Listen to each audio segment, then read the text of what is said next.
سيدنا محمد آمين وبارك عليه آمين وعلى آله وأصحابه وسلم. بسم الله الرحمن الرحيم وصلى الله على النبي الكريم. Excellences, Monsieur le Premier ministre, Mesdames et Messieurs les chefs des institutions de la République, Mesdames et Messieurs les membres du gouvernement, Monsieur le gouverneur de la région de Niamey, Monsieur le président du conseil de ville de Niamey, Mesdames et Messieurs les représentants du corps diplomatique accrédité au Niger, Messieurs les délégués des pays amis, chers invités, Mesdames et Messieurs, Assalamu alaikum wa rahmatullahi wa barakatuh. Permettez-moi d'abord, d'entrée de jeu, de vous remercier pour avoir accepté de consacrer une partie de votre temps précieux à cette cérémonie d'ouverture de la première conférence des pays africains au sud de Sahara pour l'organisation du Hajj de la Oumra. Je voudrais particulièrement remercier et souhaiter la bienvenue à tous les délégués des pays frères qui ont voulu venir ici au Niger échanger avec nous pour nous enrichir mutuellement en ce qui concerne cet événement important qu'est le Hajj et la Oumra. Mesdames et Messieurs, le Seigneur Tout-Puissant dit dans son livre saint, et je cite, « Appelle les hommes au pèlerinage, ils viendront vers toi à pied ou sur toute monture élancée, ils viendront par des chemins encaissés pour témoigner des bienfaits qui leur ont été accordés, pour invoquer le nom d'Allah au jour fixé. » Cet appel d'Allah subhanahu wa ta'ala consacre l'obligation pour tout musulman d'effectuer le pèlerinage au moins une fois dans sa vie, à condition qu'il en ait les moyens. Dès lors, le Hajj est devenu un événement mondial qui draine vers l'Arabie saoudite des milliers de fidèles. Les populations africaines, parmi lesquelles ceux de nos pays respectifs, ayant embrassé l'islam très tôt, se rendaient en pèlerinage à la Mecque dans des conditions quelquefois très difficiles. De nos jours, le progrès scientifique et l'amélioration des conditions au niveau de l'économie mondiale ont rendu le voyage en Terre Sainte moins pénible et plus sûr. Et le nombre de candidats au pèlerinage croît sans cesse. Cependant, ce grand rendez-vous annuel de millions de personnes venues de toutes les contrées pose des défis de tous ordres à nos pays. Défis organisationnels, défis sécuritaires, défis sanitaires, et les pays hôtes, des défis non moins importants, car ce pays est continuellement préoccupé par la mise en adéquation du nombre sans cesse croissant de candidats par pays à la capacité réelle d'accueil des lieux saints. Pour y faire face, les autorités saoudiennes mettent des moyens de plus en plus importants pour améliorer le système de gestion du Hajj. Ainsi n'en est-il des grands travaux d'extension des 200 mosquées, de l'amélioration des voiries et des autres capacités d'accueil. C'est lieu d'exprimer ici notre appréciation aux autorités saoudiennes et surtout à leurs institutions spécialisées qui sont nos interlocuteurs. Mesdames et Messieurs, une bonne organisation du Hajj nécessite une complémentarité entre les actions des autorités saoudiennes et les nôtres.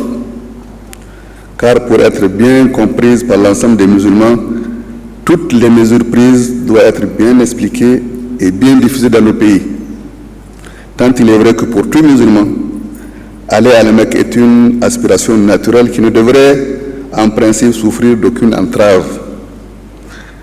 Et c'est à ce niveau, messieurs les responsables des institutions du Hajj, que se situe votre rôle.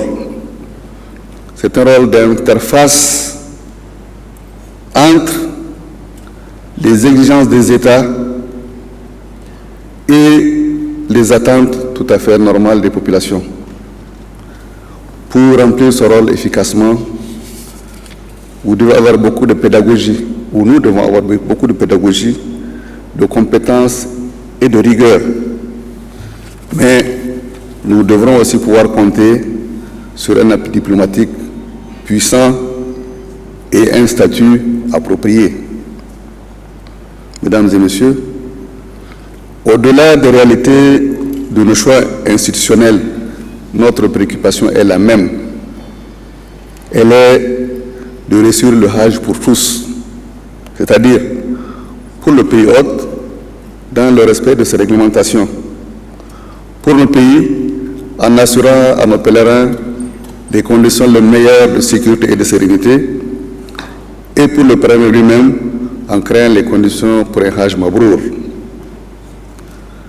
Pour réussir, nous avons besoin de nous consulter, de nous approcher, d'échanger et de créer de la synergie d'action. Je fonde l'espoir que cette première rencontre soit le point de départ pour une concertation continue pour traiter de nos problèmes communs, pour réaffermir nos liens de coopération, pour accroître nos capacités de négociation et de plaidoyer avec nos partenaires saoudiens afin d'améliorer continuellement le séjour de nos pèlerins en Terre Sainte. Au regard de vos expériences dans le domaine de l'organisation du Hajj, je suis convaincu que de nos travaux sortiront des propositions concrètes bénéfiques à l'organisation du Hajj dans tous nos pays. Avant de terminer, permettez-moi de vous demander à tous, en tant que Khadim de Oufur Rahman, c'est-à-dire serviteur des hôtes de Dieu, de prier le Seigneur Tout-Puissant pour qu'il étende sur nos pays et nos populations la paix, la prospérité et la concorde dans les cœurs et dans les esprits. Je vous remercie. Vive le Niger, vive les pays de la sous-région. Alhamdulillah.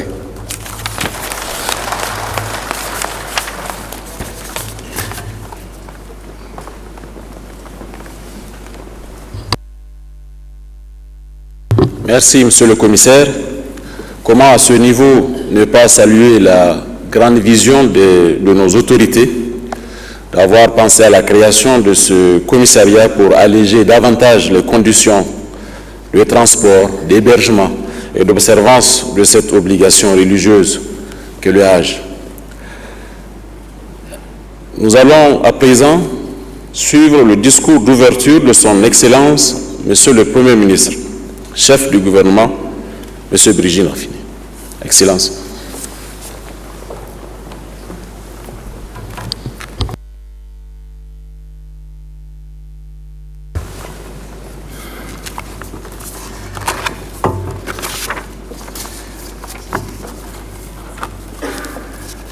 Bismillahirrahmanirrahim. Mesdames et Messieurs les présidents des institutions de la République, honorables députés, Mesdames et Messieurs les membres du gouvernement, Excellences, Mesdames et Messieurs les ambassadeurs et les représentants des organisations internationales, Messieurs les chefs de délégation des pays participants, Monsieur le gouverneur de la région de Niamey, Monsieur le président du conseil de ville, honorables chefs traditionnels, Messieurs les chefs religieux, distingués invités. Le pèlerinage à la Mecque constitue sans nul doute aujourd'hui le plus grand et le plus prestigieux rassemblement humain en un seul lieu du monde. En effet, chaque année, en empruntant les moyens de transport des plus modernes aux plus précaires, des millions de pèlerins venant des 4 coins du monde, guidés par leur seule foi en Dieu et en son prophète Mohammed sallallahu alayhi wa sallam, convergent vers les lieux saints de l'islam. L'importance du Hajj pour le musulman amène nos populations, même les plus démunies, à épargner parfois des années durant ou à faire recours à des aides familiales pour accomplir ce grand pilier de l'islam. Messieurs les responsables des institutions nationales, organisatrices du Hajj et de la Umrah, distingués invités, pays ayant une population à grande dominante musulmane et au vu du nombre de plus en plus croissant de ces pèlerins et de la difficulté à les organiser, le Niger a décidé de restructurer le secteur. C'est pourquoi le gouvernement a créé le 13 février 2013 une structure formelle en charge du Hajj et de la Umrah, dénommée Commissariat à l'organisation du Hajj et de la Umrah, en abrégé COHO.